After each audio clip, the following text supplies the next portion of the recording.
Hello, everyone, and welcome to the Master of Educational Technology at UBC's podcast for our Anti-Racism Speaker Series. My name is Dr. Keri Ewart, and I'm a faculty member for the Master of Educational Technology program, what we call MET at UBC, and the EDIDA coordinator and designer of the Anti-Racism Speaker Series. I have with me EDI graduate academic assistant, Tamika Fisher. Thank you for joining us. For our listeners, one of the ways that we begin meetings in Canada is to acknowledge the Indigenous people who have taken land we benefit. This is a part of a broader national truth and reconciliation effort in Canada and at UBC. I'm speaking on the traditional, ancestral, and unceded territories of the Musqueam people. Our podcast booth, Met offices, and servers are located on this territory. I am honored, humbled, and fortunate, and appreciative to work and play on this land. I recognize the historical wrongdoings, violence, erasure of Indigenous cultures, traditions, values, and peoples at the hands of the Canadian government. I strive in my own practice and the role of equity, diversity, and inclusion coordinator to learn, unlearn, and relearn from a decolonized lens in order to understand, raise awareness, and educate in order to reach a place of equity between Indigenous and non-Indigenous people. A more expansive statement on our commitment to Canada's 94 calls to action can be found on our Met website as the Statement on Commemorating Canada's National Day for Truth and Reconciliation 2023, with supporting resources. These calls to action invite us to commit to changes. Met has launched a series of podcasts that will explore the role of education and technology in social justice and anti-racism as part of this call. Tamika, would you like to present your territorial acknowledgement? Thank you, Keri. I'm an uninvited settler and blessed to work at UBC, and I thank the Musqueam First Nation for the privilege of working and studying on their ancestral and stolen territory. I also respectfully acknowledge that I'm communicating from the ancestral, traditional, and stolen territories of the Kwantlen and Katzie First Nations and the Coast Salish peoples. I am and my ancestors are from the island of Honshu in Japan, although my settler grandfather was born on the ancestral and stolen territories of the Musqueam, Tsawwassen, and Kwantlen First Nations, and my settler mother was born on the ancestral and stolen territories of the Lower Kootenai First Nation. I'm grateful to my hosts, all of my hosts, for the privilege of studying, living, working, and recreating in this beautiful place, and thank them for their stewardship. I have been learning and unlearning in my practice as I work towards a fuller understanding of my responsibilities to work towards reconciliation and against Indigenous racism and harms. My intention today is to bear witness to Agam Darshi's teaching and to learn how to support learners in anti-racism. Thank you so much. So the Master of Educational Technology program educates professionals on the use and the impact of digital learning technologies. This fully online graduate program provides a unique opportunity for our students to engage in topics such as the role, ed tech, and racism and anti-racism. Since the degree program launched in 2002, close to 2,000 students have enrolled in UBC's MET program, with more than 450 students enrolled currently. MET dedicates itself to supporting its learners, stakeholders, and the public to make a positive change in communities. What is the speaker series about, and what are we talking about in this podcast, Tamika? Thanks, Keri. The purpose of the speaker series is to acknowledge the commitment that every individual has to inclusivity and addressing systemic racism.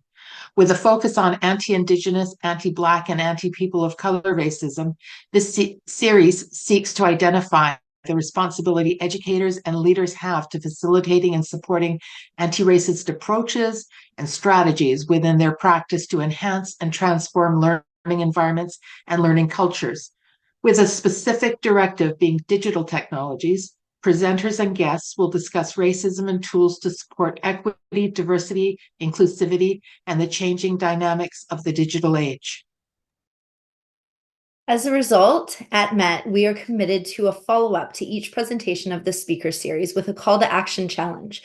We invite listeners to make one change this month, no matter how small, and to share it with us as a next step to this podcast to eradicate racism through community building, education, and through the use of educational technologies. This call to action provides you the opportunity as listeners of this podcast to build on the anti-racist content from this session and make steps towards change. For example, you might integrate what you've heard and thought about from this podcast with a lesson plan that you'll bring awareness to the issues of racism for students, colleagues, and friends. We will provide you with more detail about this call for proposals at the end of the podcast. And with that, the topic for today's podcast is Behind the Lens, Navigating Identity in Film. Keri? Thank you. On today's episode, we are so honored to welcome Agam Darshi, who goes by the pronouns of she, her. Agam Darshi is an international award-winning actress and filmmaker, having worked alongside Oscars-nominated director Deepa Mehta and Emmy winner Ava DuVernay. Agam Darshi's directorial debut, Donkey Head, which Agam wrote and starred in, was financed by the Telefilm Canada, acquired by Array Now, and released on Netflix in January 2022 in US, UK, Australia, and New Zealand. It won Best Feature Film Award, Best Support Actor, and Best Editing at MISA, and won Best Director at the Vancouver Women's International Film Festival in 2022. It was nominated for 11 Leo Awards and won Best Lead Actress and Best Screenplay for Agam. Agam won Best Director at the 43rd Durban International Film Festival and was nominated for Outstanding Achievement in a Feature Film at the 2022 DGC Awards. Agam won Best Lead Actress at the UBCP ACTRA Awards in 2022 for her role in Donkey Head. In 2018, Donkey Head was one of only 6 scripts accepted into the Whistler Film Festival's Praxis Screenwriter Lab and was awarded a $2,000 grant by the St. John's Women's Film Festival in collaboration with the DGC. In the fall of 2022, Agam co-created a series on Omni entitled Our Big Punjabi Family, a half-hour single-cam comedy about a Punjabi family living in BC.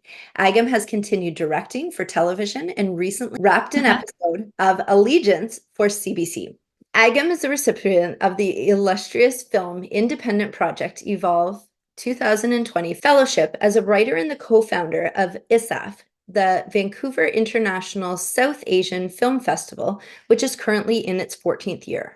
On this episode, we delve into the complex intersections of identity, representation, and storytelling. Agam Darshi will share her personal journeys and professional insights through the exploration of topics ranging from the impact of technology and shifting industry dynamics to the evolving narratives of underrepresented communities, highlighting the transformations for marginalized and oppressed IBPOC individuals in the film industry.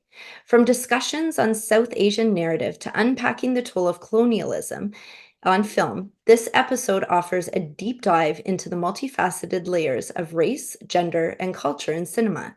In this episode, we seek to examine the role of education in fostering inclusivity and anti-racism within the industry.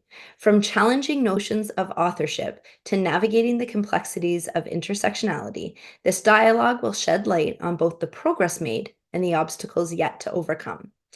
You are a renowned actor, writer, and director. So nice to have you here with us, Agam. Welcome. Thank you so much for having me. I'm really excited to talk to you. Now, please share with us how you got into the role.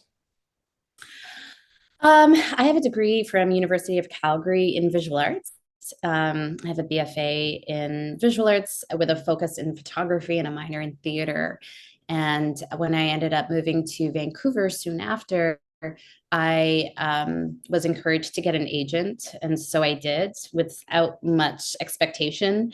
And then I ended up booking my first audition, and it ended up just sort of escalating from there. And that was probably about 18 years ago now. And then throughout that time, I went back to school. I studied screenwriting. And so I've just been, working as an actor and as a filmmaker in tandem since then. That's very impressive. Thank you so much. Tamika. Agam, can you please tell us about the film that you most recently produced and acted in?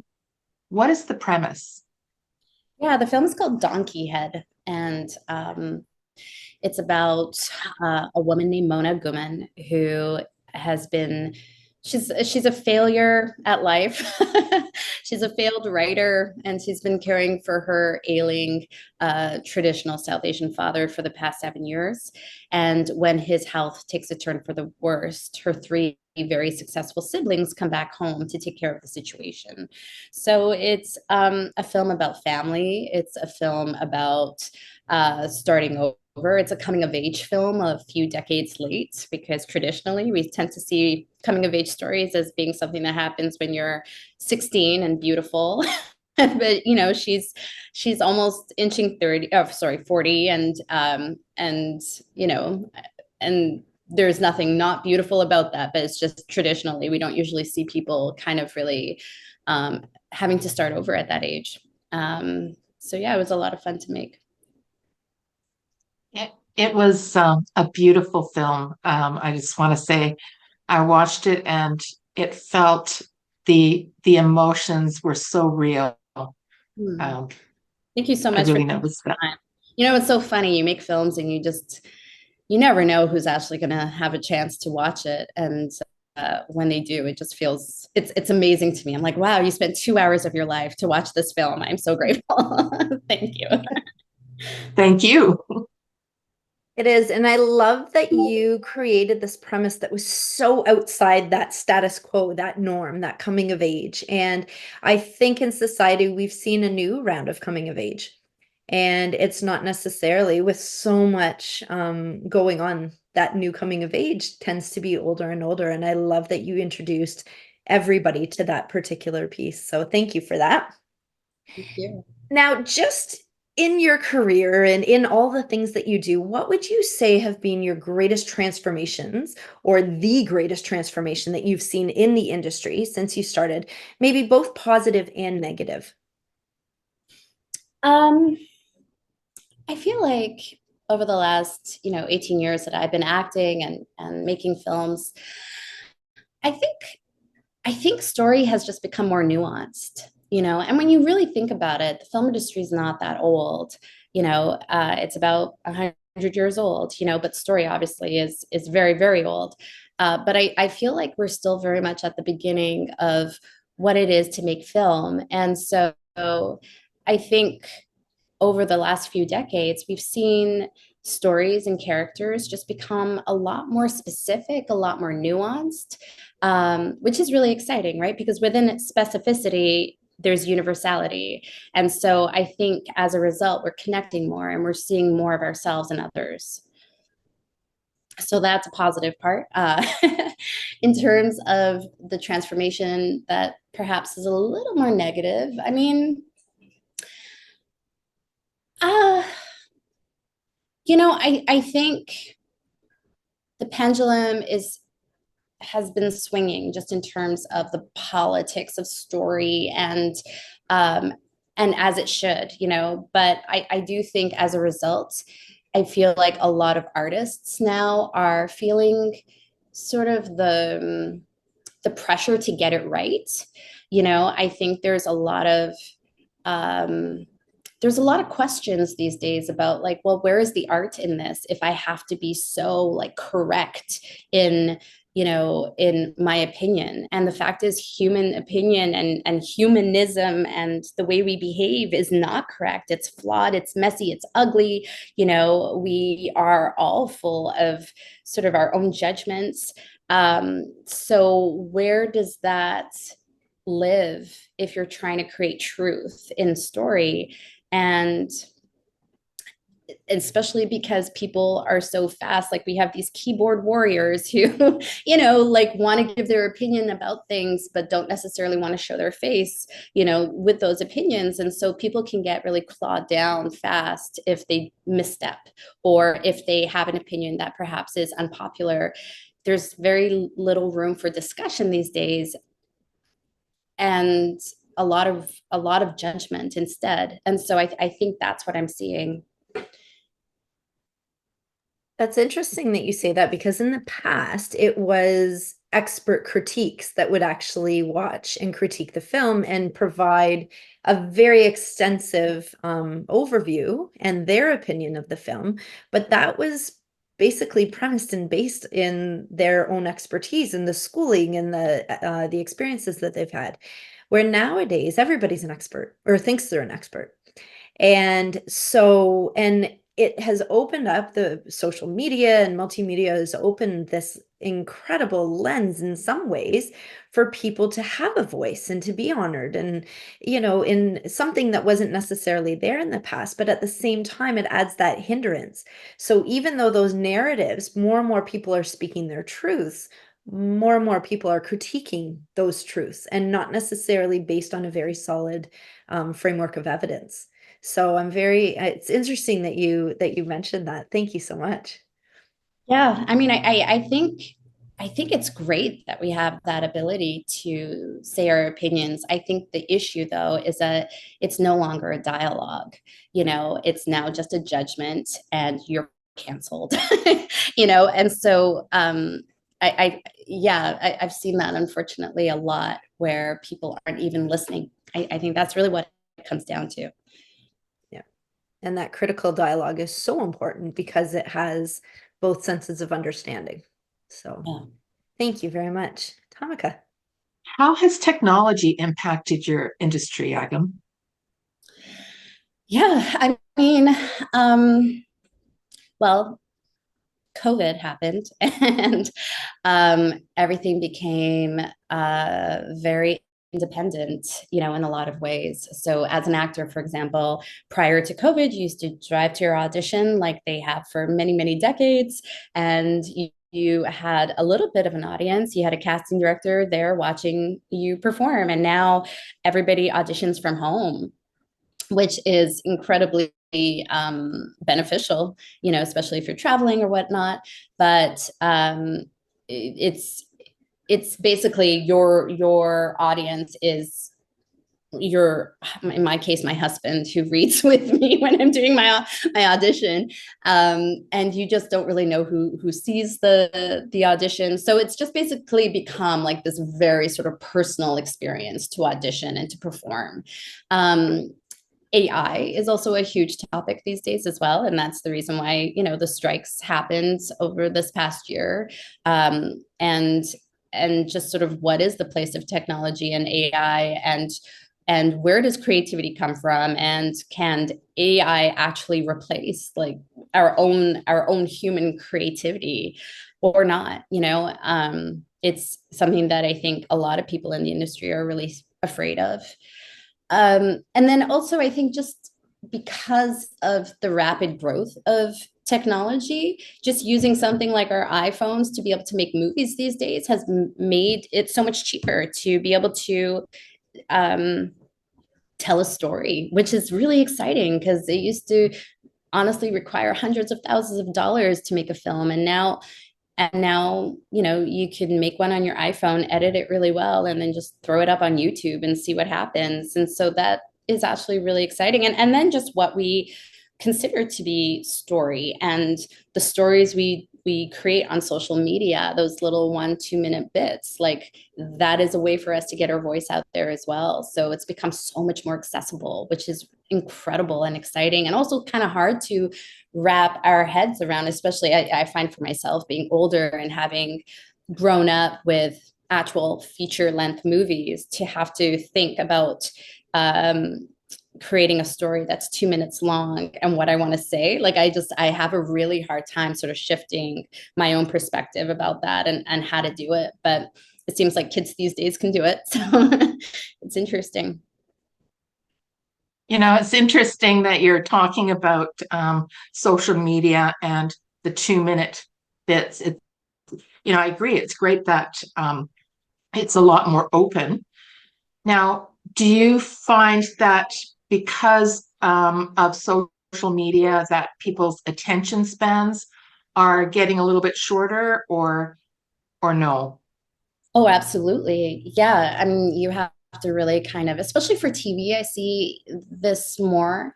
But when you're directing for TV, when you're writing for TV, there's just so much more that's required to make sure that it's snappy, that it's edited well, so that somebody doesn't change the channel. I think with film, we still sort of have a little bit of leeway, at least for like independent film, where we can take our time and let a story sort of like slowly evolve.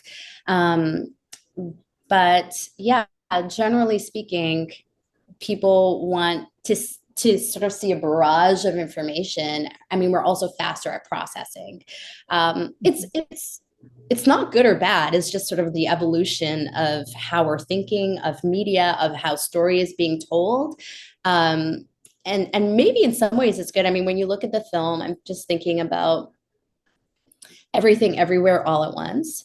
I mean, it was such a great film, and but it talked about so many things, and it was a barrage, and it was all different genres, and it just felt like you were going on a ride. Like, it was just so well done, I felt.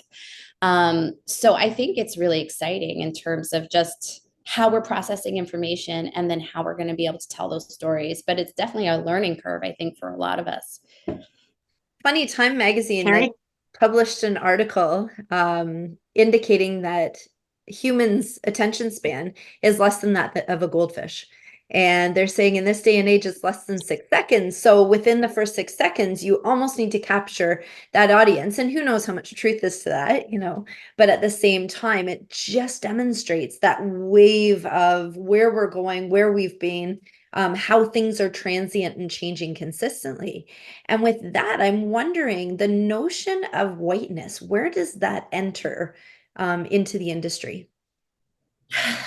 Yeah. So in terms of the notion of whiteness, I mean, I think that the whole industry is based on whiteness. And I think the easiest sort of understanding of that is, what is the story? Who is our hero? Who supports the hero? Usually, the IBPOC folk are the ones who are cast as supporting characters who help the hero attain their dreams, but it goes beyond that in terms of also, it goes beyond what the story is and the authorship of the story and who we cast. It actually is also about who's behind the lens. How are we lighting the faces that we see? Because usually, like, it's a very small, it seems like a very small technical thing, but usually the white fair skin is the baseline, and anything that is darker than that I've seen shows like that are not that old, where it's like, wow, that dark skinned person is not lit very well. It's not very flattering. And so who is behind that camera? Who's making those judgments? Who's the makeup artist? How are we beautifying these faces? Who's the hairstylist? Has that stylist worked with Black hair before? And then once you actually make the thing, how are we branding it? Who are the faces on the billboard? So it really just trickles down as to who we're placing on that pedestal and who we want our audiences to connect to. That was really, really well answered. And I think really looking at perspective, and when we bring this back to the idea of technology, we look at algorithmic bias all the time. And so often you go into a bathroom and put your hands underneath what is supposed to be an automatic dispenser. And it was created and designed with the white person in mind, and that skin tone and color.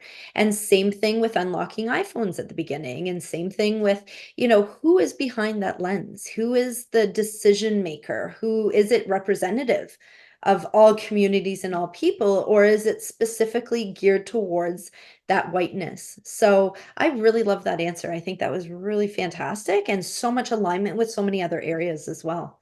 Thanks, Agam. Thank you for the question. It's been really great, because these are things that I have obviously lived over the last, few decades, but sometimes you don't even realize that you've been living it, because you're just in the process of sort of survival and just kind of doing the thing. And then having to really sort of analyze it is fascinating and somewhat heartbreaking as well, you know. But I think important to you as a director, because you as a director could help guide and have others be cognizant of as well. And those are those really critical and tricky conversations sometimes, but conversations that need to have in order to alter the discourse and alter those next steps moving forward. Thank you very much. Tamika. What do you feel is the greatest resistance in the industry that you encounter today? It's a big question. I think the greatest resistance is that is a huge question, but I think the thing that's coming to me is just that we're so attached to our identity, you know, and I think identity does need to change, and the way we perceive ourselves has to change, and the way we perceive others has to change.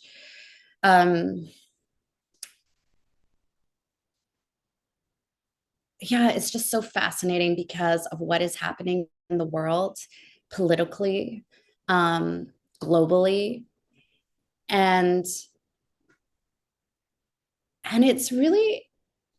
it's just really interesting if we take a step back to just sort of see how that is affecting human beings and how we are interacting with each other, but then also how it's sort of affecting story as well. I know that I'm talking in very sort of broad general terms, but I don't really know how to go into specifics because I'm still sort of like figuring it out myself. But I think it's identity and how we see ourselves. I think there is a shift happening in media and in the types of stories that we're telling, but it's still a fight to be able to tell those stories, you know, tell stories about IBPOC people, tell stories about people who are not part of the mainstream. And I think there's still an old guard who is uncomfortable with that, you know, and so trying to get past them and trying to sort of shift the way we see ourselves. It's hard for, I suppose, the people at the bottom, but it's also hard for the people at the top because it means that they might have to take a few steps down. That's very interesting, that you talk about the identity. You know, we have so many facets, and that's something that I noticed in your film. You know, it's not just about you know, ethnic or cultural identity. It's identity as a human being. That's one thing that I really loved about Donkey Head, is that some of the issues that were there could have been any family's issues. You know, so it's more real and not one dimensional. So I really appreciated that. Like, do you feel that some of the resistance is getting funding for the stories, or somewhat? So just to go back to what you said about Donkey Head being, I mean, Donkey Head was always meant to be, you know, is about a family. They just happen to be South Asian. So there are elements of, you know, their culture, their Sikh Punjabi culture in the story. But it was interesting because I got a review once, and it was a review by someone who his review went into all the newspapers throughout Canada. I think it was like from the Sun or something. Anyways, he said it was, what did he call it? He called Donkey Head a South Asian story. And that really bothered me because it wasn't a South Asian story. It was a Canadian story, you know, and I think labeling that really sort of shuts out so many people who might have watched it otherwise if it was just sort of presented in a different way. Sorry, what was funding. The other? Oh, the funding. So it's really interesting because I have felt like over the last number of years, the funding has opened up quite dramatically, especially in Canada, specifically for features in terms of developing, wanting to hear more stories that feel diverse. So that's really exciting. But what's interesting is mainstream films that make money still require, they're still from a very white lens. And there are markets all over the world where people go to sell films, and there's almost like an algorithm or a formula that goes into making sure that your film could get sold, and one of those things is having a name in your film. And if you have a certain name, then companies will give you money to make the film because they know that they'll be able to sell the film and recoup their money. But the names that are on the list are almost all white men that they consider people that can actually sell the film. Even if they feel irrelevant these days, these names are still so powerful in sort of like more of a global market. So that really changes what you can write about and what kind of stories you can get funded. Thank you for that. Yeah. I think with Donkey Head that it resonates with so many families because it's about dynamic, it's about relationship, it's about, overcoming barriers and hurdles and so on and so forth that every family has. So I'm interested, there was a lot of talk about identity and about culture and about race and things like that. How do you feel has the film industry helped people move to a more healthy, I guess, racial identity in that respect, but then a healthy identity just overall, not just necessarily that race piece? Well, I think the last few years have been really interesting with Black Lives Matter, with the Me Too movement. I think we've seen those directly affect the types of stories that we're telling. Um, so, so that's really interesting. And I think, when you look at people like Lily Gladstone, for instance, she's making huge waves, and it's so exciting to see her express her fashion in the way that she does, in a really accessible way, in winning awards, in, really just having a certain amount of clout and power to, get things made, or to get things, get movies that she's a part of distributed. So that's really positive. And then when I look at, last night I was watching a series on Netflix called Beef, which is it's a fantastic series, and also like amazing because the majority of the cast is Asian, and they're like all of us, and it's not about their Asianness, it's simply about their humanness. But of course, their specific lens of being, whether they're Korean or they're Japanese living in Los Angeles, is like there's elements of that just make them more real. So I think we're just seeing more nuance. We're just not going from these, we're no longer these two-dimensional characters, where we're like full human beings, and people are starting to recognize that too. So I think that's really exciting, and that's shifting the way we see ourselves, the way we see our neighbors, In definitely a positive direction. I absolutely agree. Thank you so much, Tamika. So, Agam, how do you process your own development of racial identity and intersectionality in the industry? Yeah, that's a good question. It's really interesting because I started acting 18 years ago, and as an actor, you can really sort of defer a lot of your power, to the director, to the producers, and you want to be liked, and there's certain sort of tips and tricks that you can use to just like, make sure that you're non-threatening but really likable in a way, and I feel like I really kind of milked that for a big chunk of my career. Like I learned how to use those tactics in order to survive and thrive in an industry where if you were too strong voiced, you might be deemed as difficult. But now I'm directing, and now I'm producing, and I'm finding that those particular, like, I have to really consciously shed some of those behaviors because they don't serve me anymore, and because people need a leader.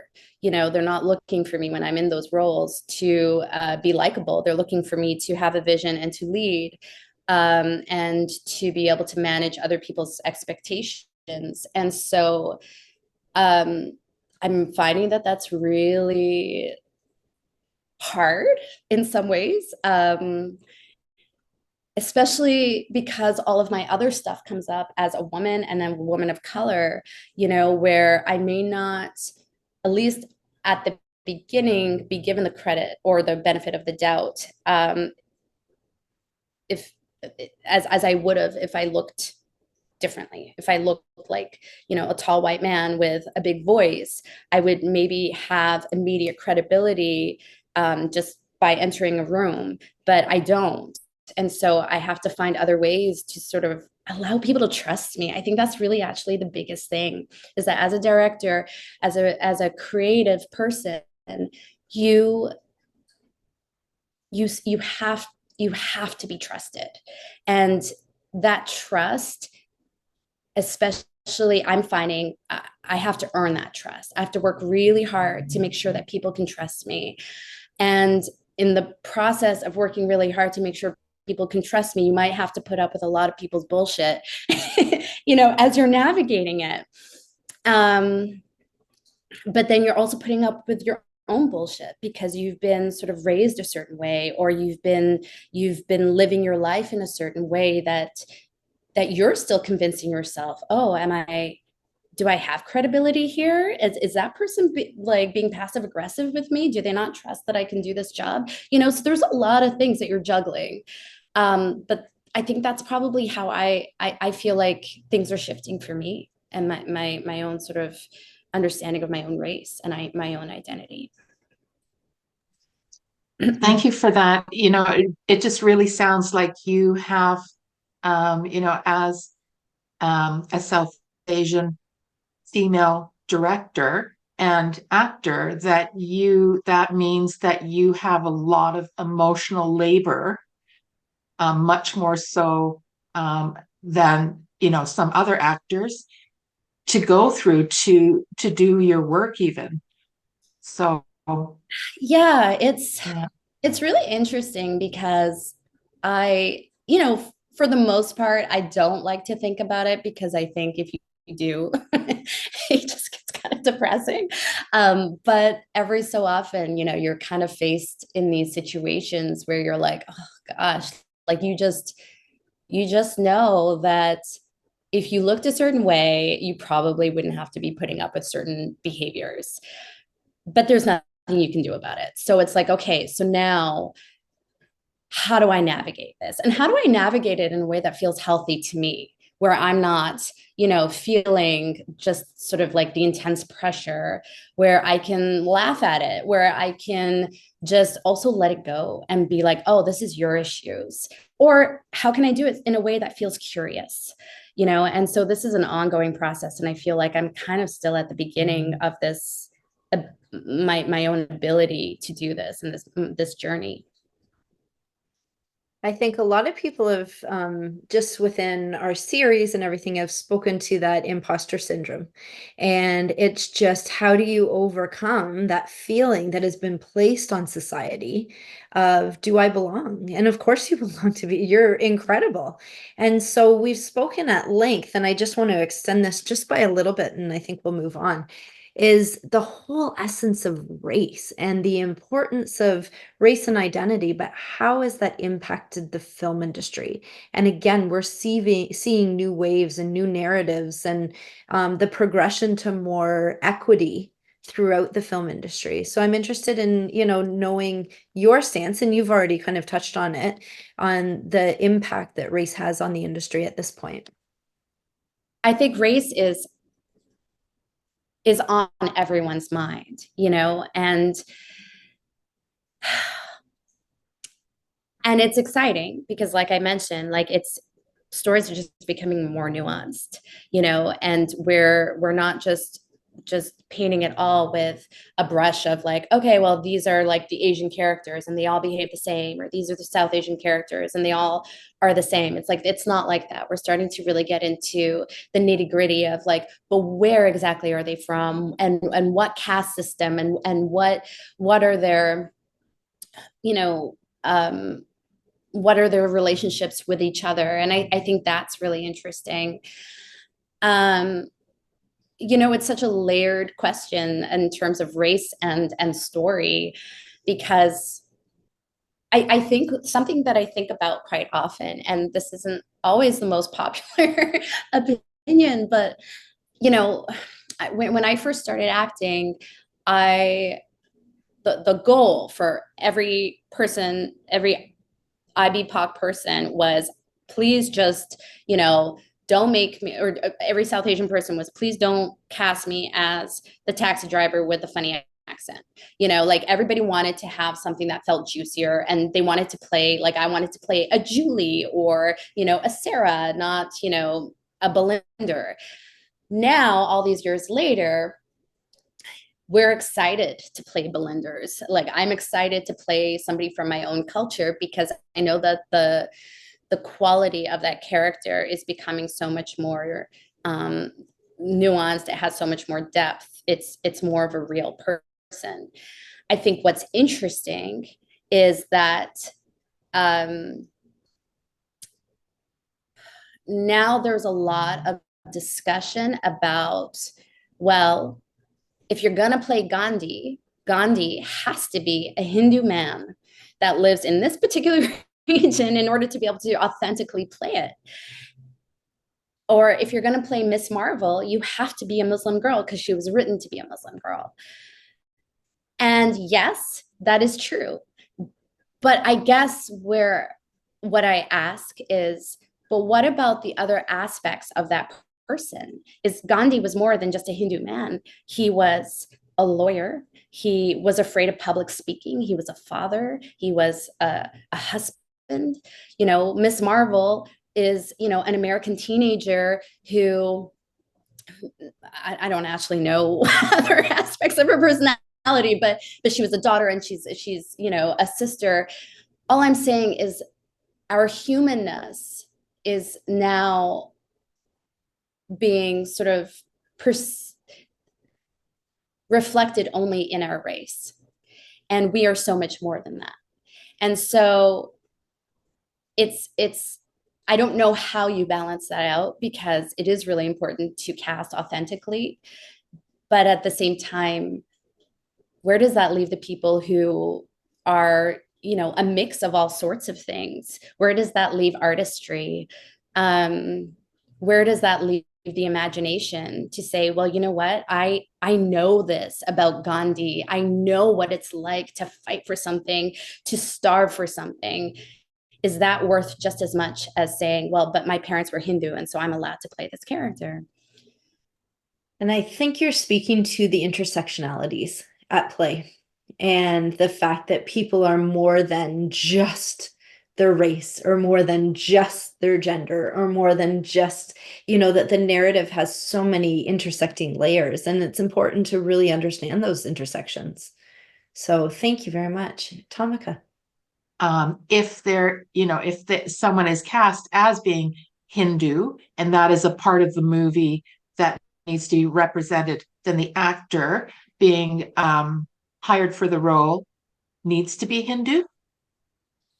I'm saying I think that's always the first place that we should go. But I think that what is happening is that is the only place we're going, and that there's no room for any other aspects of that the humanism of the character. There was a movie I did a number of years ago called Funny Boy with Deepa Mehta, that she directed it.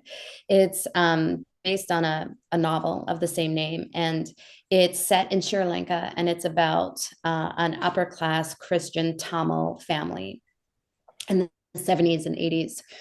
And it's a beautiful book. and a beautiful film. The book was around for 26 years before Deepa had turned it into a movie. And there was an uproar, not by all Tamils and not by all Sri Lankans, but by a few who felt like this movie should not have been made by a Hindu woman who was not Sri Lankan, and that the casting of it was wrong because there wasn't, she cast me, I'm Sikh Punjabi. She cast a Pakistani man who's Muslim. She cast people from Sri Lanka, but they were Sinhalese. She cast one woman who was half Tamil, half Sinhalese, but it wasn't good enough. And I'm not saying that they didn't have a point, but there was no discussion about it. There was no one that was that really was listening. It was just more this like, how dare you make this film? Like, this is not, you have no right.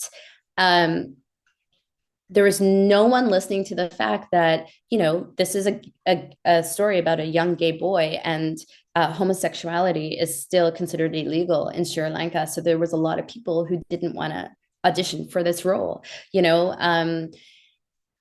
also, nobody considered the fact that, okay, well, if she didn't make it, who would make it? And would this book still be on the shelf, and not be turned into something that was beautiful? And so I just think that everything's so like, there's no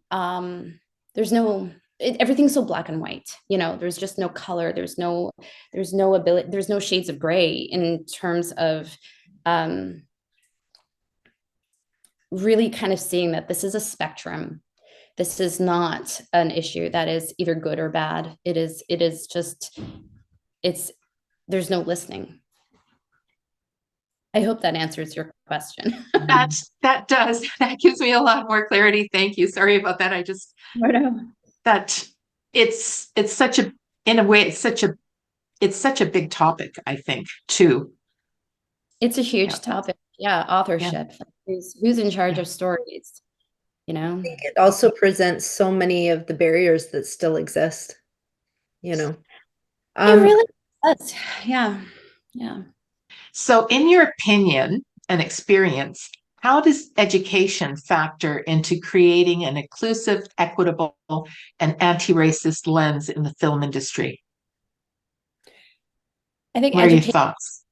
Yeah, I think education has a big part of creating an inclusive film industry on both sides. I mean, I think we need more educators who are, IBPOC folk to be able to, teach the stories that from their lens. And I think, I think that also, it's not just about teaching stories from the perspective of, in my case, a South Asian Punjabi woman, but also I think story itself in the West, it's, based on Greek thought, on this Eurocentric concept of like a beginning, middle, and end, a 3-act structure. But when you look at other parts of the world, story is taught and explored in different ways. I'm actually writing a feature right now, and it takes place in 2 parts. And I've had a lot of pushback because people are like, you can't do that because you have to have the 3-act thing.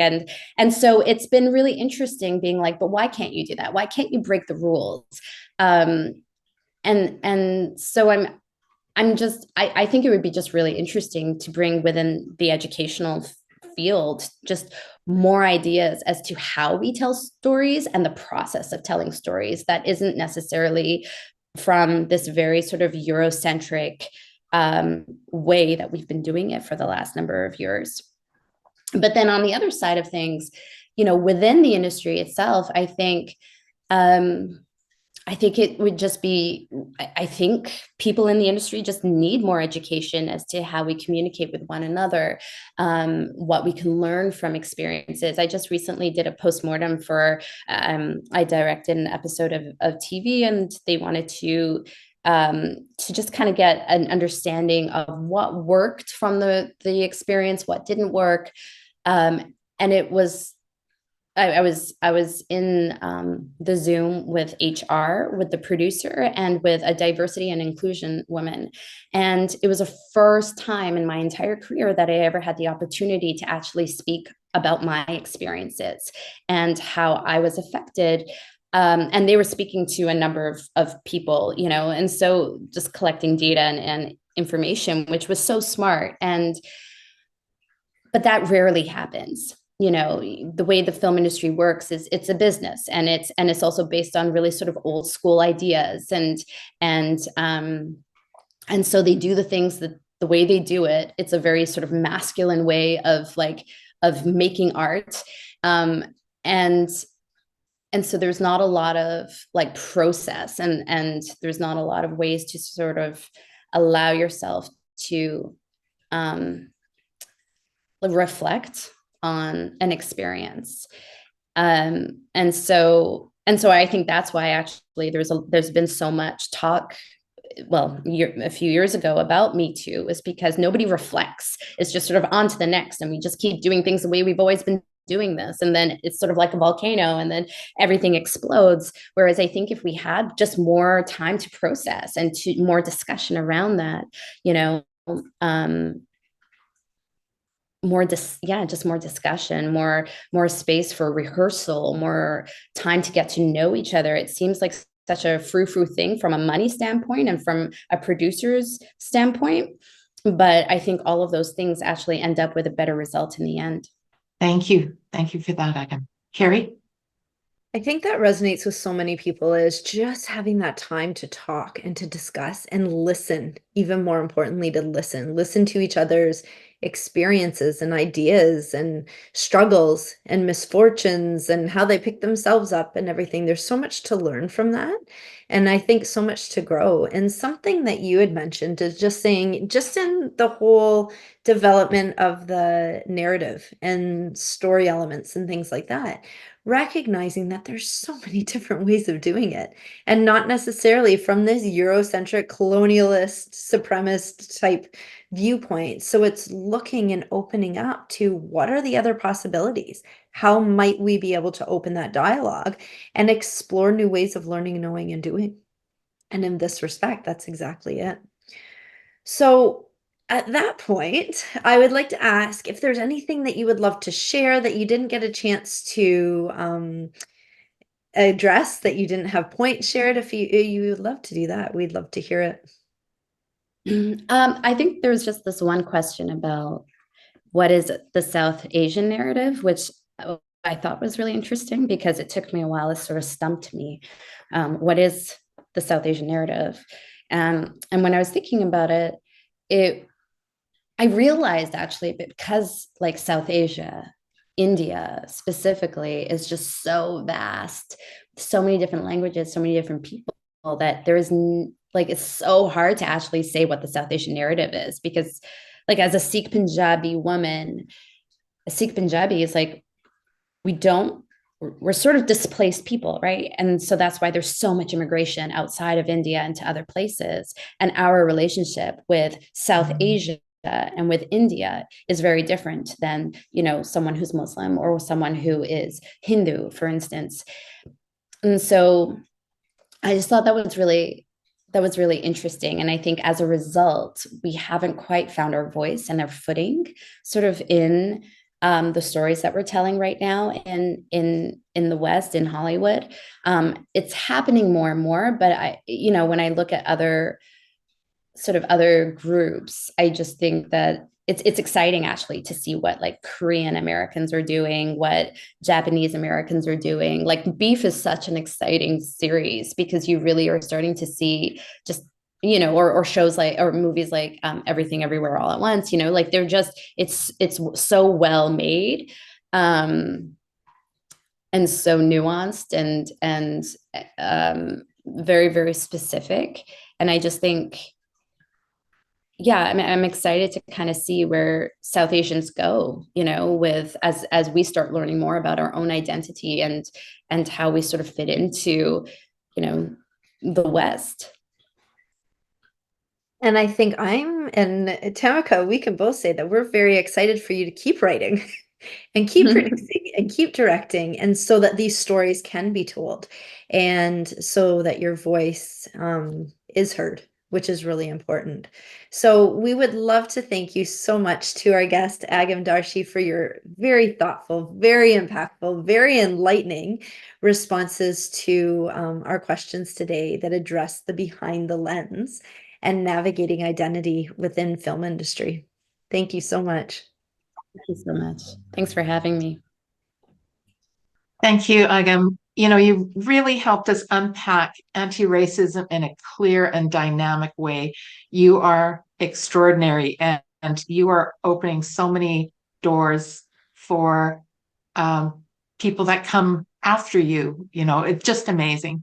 So, as mentioned prior to the presentation, our intention for this speaker series is to eradicate racism through small and large steps towards change. So as such, we've created a call to action to move the teachings and learnings from today's podcast session forward. So we challenge every listener of today's podcast to participate in one act of change. Now, this could be having a conversation with a neighbor or colleague about something that resonated with you from today's podcast. It could be creating an interactive lesson, a workshop or session on anti-Asian racism with the inclusion of voices of all peoples, including the South Asian community, to share with your students, colleagues, peers, or staff. You might also create a subset presentation or podcast to react to the discussion on today's session for communities to draw awareness to the issue. We ask that you continue the conversation by sharing what you will do to implement the contents from today's talk into your personal and or professional life using the hashtag #Met and hashtag UBC anti-racism. Keri? Thank you so much, Tamika, and to you, Agam. So when it comes to the availability of impactful, culturally sensitive and relevant lesson plans that address anti-racism, we're kind of faced with these limited resources that are available. So we are urging, as a grander gesture for any of our listeners for today's session, to submit a lesson plan that aligns with the content from the interview with Agam Darshi with your curriculum in an attempt to create good quality anti-South Asian racism resources and to put these in the hands of educators. So this lesson plan call to action, it can be found on the Met website. We'll include the hyperlink for that. And here you'll find the lesson plan templates, the submission criteria, and some of the lesson plans will be chosen and published on the Met website and may receive a grant offered by Edith Lando Virtual Learning Center to create additional digital resources which support your lesson plan. And all lesson plan entries, including grades K to 12, post-secondary, graduate studies, are encouraged and welcome. So one last thank you, a very heartfelt thank you to our guest for today, Agam Darshi. It has been such an incredible pleasure learning from you, listening to you, and seeing the incredible work that you're doing out there. So thank you so much. Thank you so much for having me. Yeah, this is just really exciting. It's so nice to sort of speak about this work in this way. So I really appreciate you taking the time. Thank you. And thank you to all our listeners and watchers for joining us. Thanks, everyone. Have a great day.